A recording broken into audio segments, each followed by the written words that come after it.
80 earthquakes hit one small stretch of Northern California in the past week. 32 of them landed inside a single 24-hour window. The strongest one reached a magnitude of 4.2. Every one of them is shallow. Every one of them is roughly 75 miles from downtown San Francisco. And here's the part that has seismologists actually paying attention, not just the algorithm. This sequence is spreading in a direction that cuts straight across the fault it's supposedly happening on. It isn't lining up the way an earthquake sequence is supposed to line up. It's moving sideways to the grain of the rock. And the strangest detail of all is that this exact structure has done this exact thing before. And scientists went back and figured out exactly what it was. Stay with me to the end and I'll give you the one number that changes this entire story overnight, along with the one number that already answers half the questions you've probably been asking since this hit your feed. And if the way the ground actually works is the kind of thing that keeps you clicking, hit subscribe now because this is a developing story and you'll want to be here for the next update. Let's start with where this is actually happening, because the location is doing a lot of the heavy lifting in this story. There's a stretch of hill country in northern Sonoma County, a handful of miles from the small town of Cloverdale, that has produced roughly 80 earthquakes over the past week. 32 of those arrived inside one 24-hour stretch. The largest hit magnitude 4.2, and a 3.8 rolled through just after midnight a few days later. All of it is unfolding at a depth of only 2 to 3 miles beneath the surface. Shallow enough that people in Cloverdale and across parts of Sonoma and Mendocino counties have genuinely felt this shaking in their homes. Put that location into terms that actually mean something. This is roughly 75 miles north of San Francisco. A wine country just off Highway 101 in a town with a population of around 9,000. And here's the first thing worth being honest about. None of this has done any real damage. A magnitude 4.2 will get your attention. A 3.8 might rattle a cabinet or knock a picture crooked. Neither one is a catastrophe. If you judge this whole sequence purely by the size of the individual quakes, you'd shrug, file it under ordinary Northern California background noise, and move on with your day. Which is exactly why what I'm about to walk you through matters. Because the danger, or really the mystery, was never in the size of these earthquakes. It's in their behavior. You're going to hear the word swarm a lot around this story, and it's worth pausing on it because it's not just a dramatic way of saying a lot of earthquakes. It describes something very specific. A normal earthquake sequence has a shape you could sketch on paper. One big event, the main shock, dominates everything. Everything that follows is smaller, arrives afterward, and fades away along a predictable decline that seismologists have been mathematically modeling since the 1890s. You can watch it happen after almost any large quake. Aftershocks pile up thick in the first few hours. Then the rate of shaking drops off steadily, hour after hour, like an echo dying out. None of that happens in a swarm. There's no single dominant quake. There's no clean fade out. Often there's no obvious starting gun at all. Instead, the energy spreads across dozens or even hundreds of similarly sized earthquakes playing out over days or weeks. And a swarm can go quiet for a full day, and then, for no visible reason, roar back to life. That behavior is a fingerprint. It points toward a completely different kind of cause, not one locked patch of fault suddenly snapping and settling down, but something moving through the rock, switching on one small structure after another. And that's exactly why the people tracking this catalog in real time are watching it so closely. It has almost nothing to do with how big these quakes are. It has everything to do with the direction they're traveling. So before we go further, when you hear that the ground shook 80 times in a week, 75 miles from a major American city, is your gut reaction fear or curiosity? Drop it in the comments. I think the honest answer says a lot about how we relate to the ground under our feet. Here's the part that made scientists lean in. The faults in this part of California all run the same way. They're part of the greater San Andreas system, so they share its orientation, running roughly from the northwest down to the southeast. The fault this swarm is sitting on, called the Maacama fault, is a right lateral strike-slip structure that follows that same trend. It runs north from Santa Rosa, past Ukiah, and it forms the northern continuation of the Hayward and Rogers Creek fault system. Hold on to that connection. It matters later. When a fault like this produces an ordinary aftershock sequence, the earthquakes line up along the fault itself. They trace a long, stretched cloud that marks the exact plane of rock that broke. The Cloverdale sequence isn't doing that. It's spreading west to east, cutting at a steep angle across the very structure it's supposedly rupturing on. Researchers watching the catalog describe it as abnormal, running opposite to how the fault itself runs. And the conclusion is blunt. This is not a normal aftershock sequence. That observation is correct, and it's the single most important fact in this whole story. But here's what makes it far more interesting than the theories currently circulating online. There's a published peer-reviewed explanation for exactly this kind of behavior, on exactly this fault. Let's be honest about how little we actually know about the Maacama fault first, because it changes how you should read everything else. The Maacama moves at roughly 9 millimeters a year, a meaningful rate for a California fault, comparable to some of the more famous structures in the Bay Area. Parts of it also creep, meaning sections slide quietly and continuously without producing earthquakes at something like 7 millimeters a year. That creep detail deserves a real pause. A fault that creeps is releasing its stress gradually instead of storing it up for a violent snap.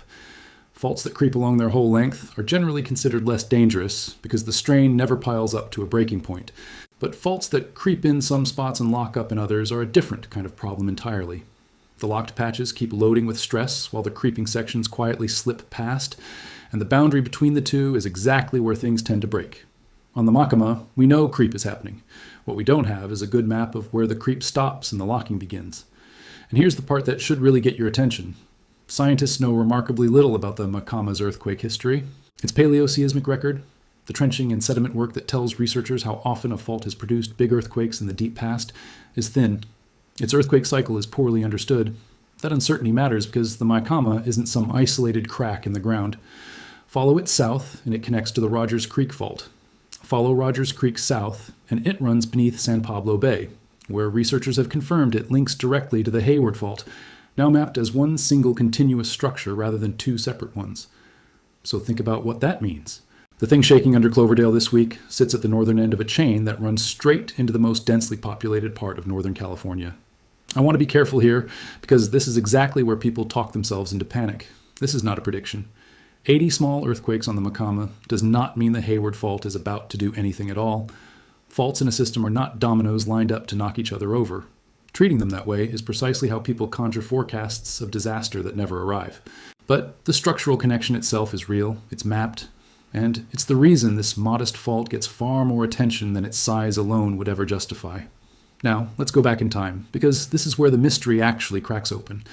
In August of 2020, an earthquake sequence kicked off inside the Maacama fault zone.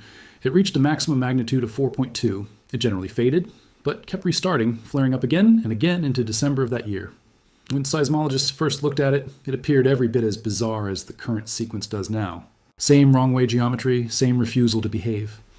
3 researchers spent the following years taking that 2020 sequence apart, piece by piece, and published their findings in a respected geophysics journal in 2023 under a title that basically gives away the ending: Fracture Mesh Faulting in the Swarm-like 2020 Maacama Sequence. What they did was brute force precision science. Using a technique called waveform correlation, they detected earthquakes far too tiny to show up in the standard catalog, then relocated all of them relative to each other with extreme precision, and calculated high-resolution focal mechanisms, the solutions that reveal the exact orientation of the fault plane behind each individual quake. When they were done, they had relocated over 3,500 earthquakes, most of them smaller than magnitude 1, quakes so faint nobody standing directly above them would have felt a thing. And here's why that method is everything. The small earthquakes carry the information. A standard regional catalog might record only a few hundred events from a sequence like this, and it can only locate them to within a kilometer or so. That's enough to tell you where a sequence is, and almost nothing about how it's built. Push the detection threshold below magnitude 1.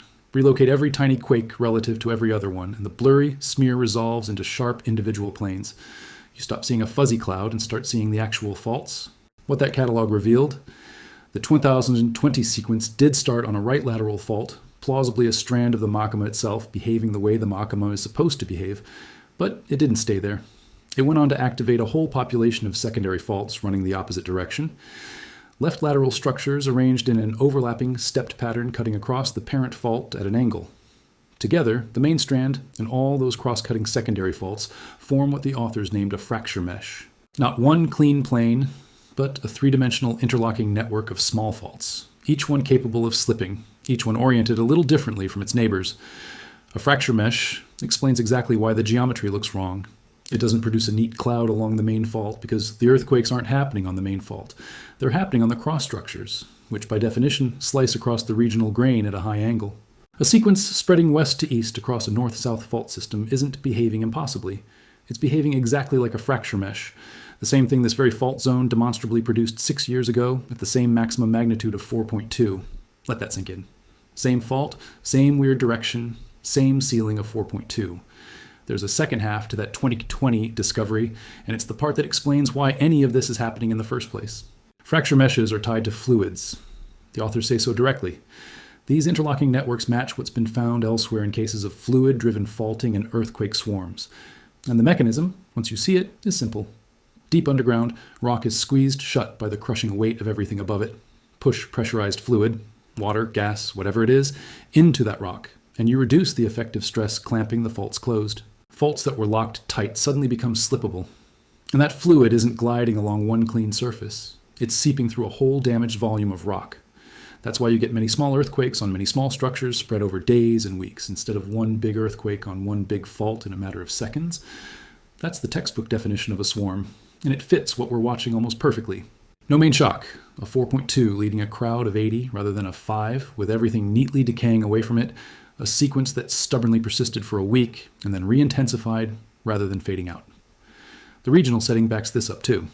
This part of California sits near the Clear Lake volcanic field, inside a broader hot zone that hosts the geysers, the largest geothermal electricity complex on the planet. The crust here is warm, chemically active, and structurally beaten up. Precisely the kind of place that keeps fluids circulating at depth. I want to be clear on one thing, because it comes up every time this fault does this. The swarm's epicenters sit in a separate area from the geothermal production field itself. This is not a story about humans accidentally triggering earthquakes by pumping fluid underground. This is regional geology, natural fluids moving through naturally fractured rock, in a place that has been doing this entirely on its own for a very long time. But here's the honest caveat that matters more than anything else I've said so far. That 2020 analysis took years of painstaking, high-precision post-processing on thousands of relocated micro-earthquakes. Nobody has done that work on the current sequence yet, because the current sequence is only about a week old. So the fracture mesh explanation is the best supported theory available right now, but it isn't a proven finding. It's the hypothesis that fits best, held loosely until somebody does the math. Here's something that reframes this whole story. This swarm didn't appear out of nowhere. This part of California sits at the northern end of a coastline that's been unusually active for weeks. Slow slip tremor along the Cascadia subduction zone ran hard through mid-July, with hundreds of epicenters logged on single days before going nearly silent by late July. Farther north, off Vancouver Island, the Explorer microplate, a small fragment slowly tearing itself away from the Juan de Fuca system, produced two separate magnitude 5.6 earthquakes just 12 days apart, the largest events recorded on that structure in years. None of that is speculation. A 2025 study imaged the tearing directly, finding active fractures cutting through the crust and into the upper mantle.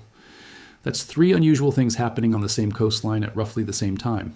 And that is not the same thing as one connected event happening in three places. You've probably seen the claim going around that all of this together represents the West Coast unzipping, one continuous failure racing down the plate boundary toward a single giant earthquake. The data doesn't support it, and the reasons are specific, not hand-wavy. The stress a fault slip transmits falls off roughly with the cube of the distance from the source. The Vancouver Island earthquakes sit over 1,000 kilometers from Cloverdale. At that range, a 5.6 delivers a stress change smaller than a passing weather system, and the decisive detail is simply the calendar. The Cloverdale sequence was already running for days before the Vancouver Island earthquake even happened. The swarm didn't start after that quake. It was already there.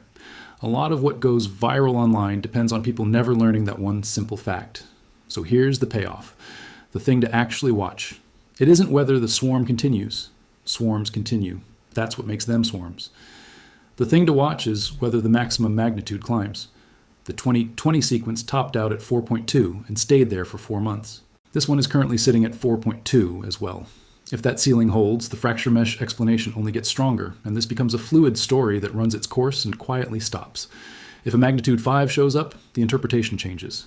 That starts to look like a single structure taking over from the mesh. Watch the ceiling, not the count. A 5 is the number that would change this story overnight. The footprint matters too. If the sequence keeps spreading east to west across the grain, that's consistent with the mesh lighting up crossfaults one at a time. If it suddenly organizes into a clean line along the Maacama trend, something different is happening. And keep half an eye on the north end and on the interface itself. A plate that's actively tearing apart produces earthquakes while it tears. Another magnitude 5 off Vancouver Island wouldn't be a surprise, and it wouldn't be a signal about anything happening down here. On the subduction interface, the number that matters is tremor. And when the next slow slip episode begins, because these run on cycles of roughly 10 to 22 months, that's when stress starts loading the locked zone again. None of this is a warning of anything imminent.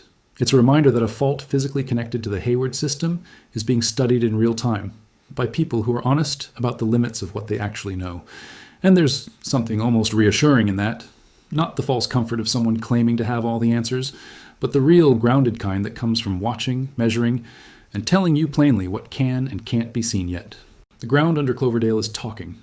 We're finally learning enough to listen properly.